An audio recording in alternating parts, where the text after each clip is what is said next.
Selama bertahun-tahun, Indonesia sering disebut sebagai sleeping giant atau raksasa yang tertidur, negara besar dengan sumber daya melimpah, tetapi dinilai belum sepenuhnya memanfaatkan potensinya. Namun kini, persepsi itu mulai berubah.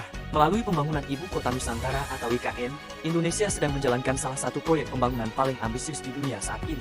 Sebuah kota baru yang dibangun dari nol di Kalimantan Timur yang digadang-gadang akan menjadi pusat pemerintahan dan simbol transformasi ekonomi Indonesia. Keputusan memindahkan ibu kota dari Jakarta bukanlah keputusan kecil. Selama puluhan tahun, Jakarta menghadapi berbagai tekanan, kemacetan ekstrem, kepadatan penduduk, penurunan tanah, serta risiko banjir yang semakin tinggi. Selain itu, ada persoalan yang lebih besar, ketimpangan pembangunan antara wilayah barat dan timur Indonesia. Dengan membangun ibu kota baru di Kalimantan, pemerintah ingin menciptakan pusat pertumbuhan ekonomi baru yang lebih merata secara geografis. Dalam tahap awal pembangunan, berbagai infrastruktur utama seperti jalan, kawasan pemerintahan, dan fasilitas dasar mulai menunjukkan progres signifikan.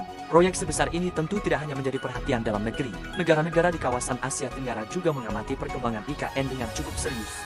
Secara geografis, lokasi Nusantara berada di Pulau Borneo, pulau yang juga berbatasan langsung dengan wilayah Malaysia, yaitu Sabah dan Sarawak. Selama ini, pusat ekonomi Malaysia sangat terfokus di semenanjung Malaysia, terutama di Kuala Lumpur dan sekitarnya. Sementara wilayah Malaysia Timur relatif berkembang lebih lambat dibanding wilayah barat mereka.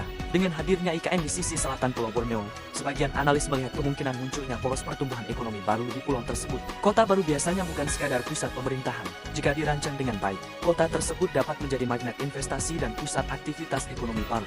Konsep IKN sendiri dirancang sebagai Smart City dan Green City dengan teknologi digital, transportasi modern, serta konsep pembangunan berkelanjutan. Jika proyek ini berhasil, Nusantara berpotensi menjadi salah satu pusat ekonomi baru di Asia Tenggara yang bisa menarik investasi di sektor teknologi, energi hijau, hingga industri masa depan.